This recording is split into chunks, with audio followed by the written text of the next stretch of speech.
Dans l'épisode précédent, Paul terminait brillamment ses études en France avant d'être renvoyé à Barth-Meroun pour servir son pays. Son calme et sa loyauté séduisirent le président qui fit de lui son premier ministre. Puis, un certain 6 novembre, le pouvoir changea de main. Paul Mba devint président et le peuple crut enfin voir naître une ère nouvelle.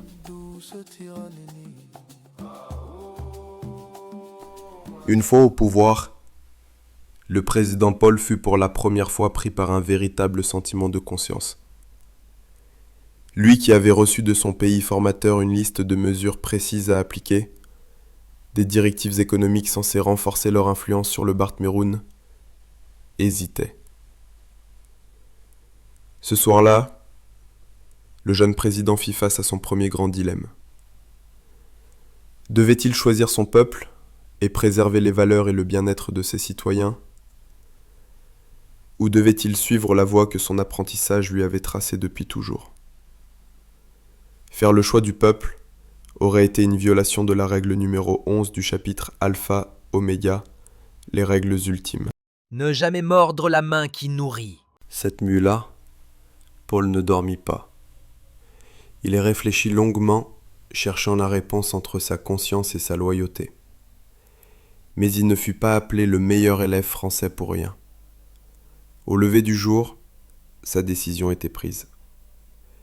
Les premiers contrats furent signés, rapidement, sans retour possible. Ces accords économiques, favorisant largement les intérêts de son pays formateur, plongèrent peu à peu le Barth-Meroun dans une lente et douloureuse crise.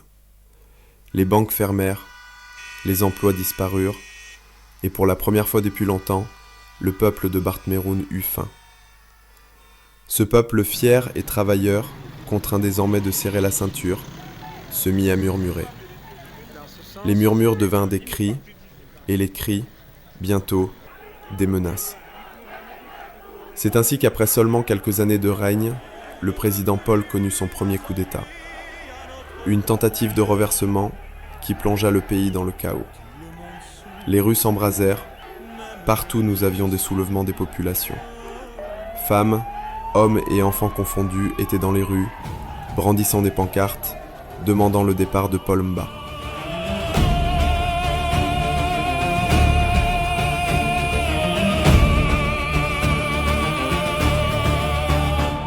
Paul Mba doit partir, Paul Mba doit partir.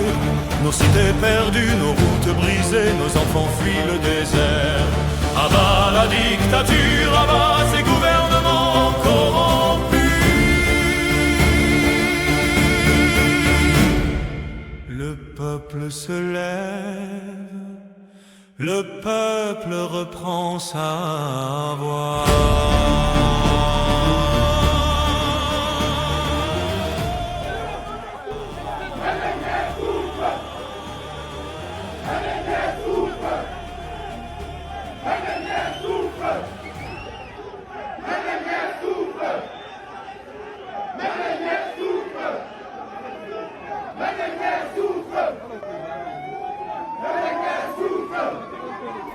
Les armes parlèrent, et des milliers de Barth-Merounais perdirent la vie. Une fois le calme revenu, Paul, terrifié, resta seul dans son bureau, seul face à ses doutes. Il se demandait, était-ce une punition ? Est-ce parce que j'ai hésité à servir mes maîtres ? La fatalité me rappelle-t-elle de ne jamais mordre la main qui nourrit ? Tiraillé entre la peur et la culpabilité, le président Paul se replongea dans ses anciens carnets, les mêmes cahiers qu'il avait étudiés toute sa vie. Convaincu que son erreur avait été de s'éloigner des règles sacrées, il décida de les appliquer à la lettre.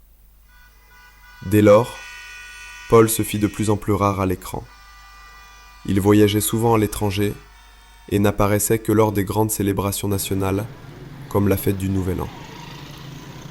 Il fit augmenter la pauvreté du peuple, car une population affamée, disait-il, est une population docile. Il raviva le tribalisme, divisant le peuple par la méfiance et la peur.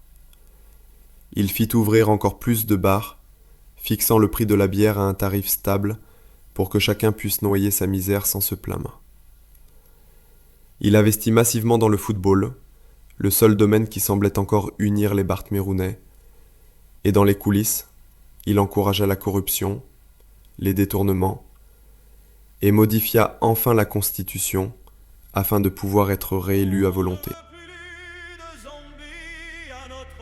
Quelques années plus tard, Paul Mba remporta 3 autres mandats présidentiels, bien que marqués par des accusations de fraude et de tricherie.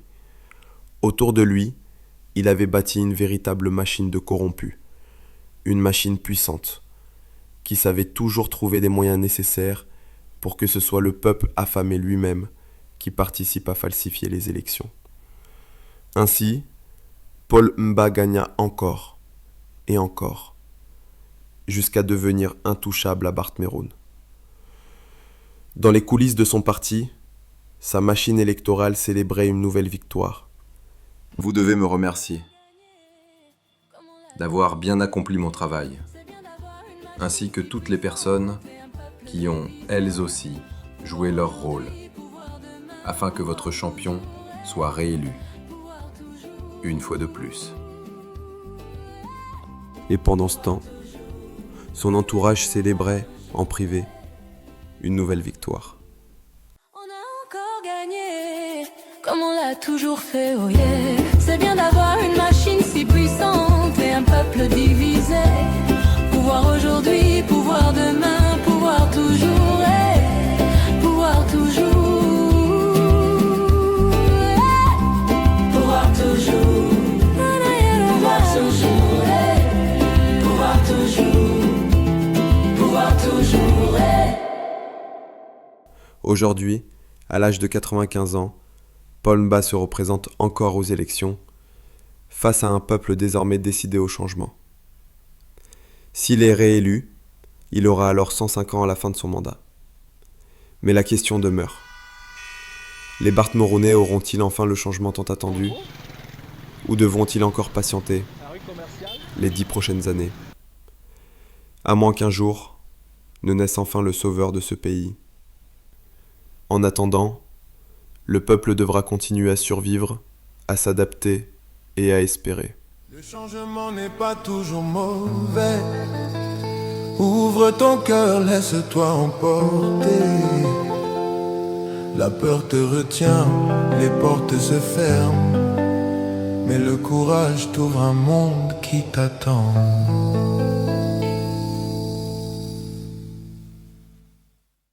Ainsi s'achève notre histoire.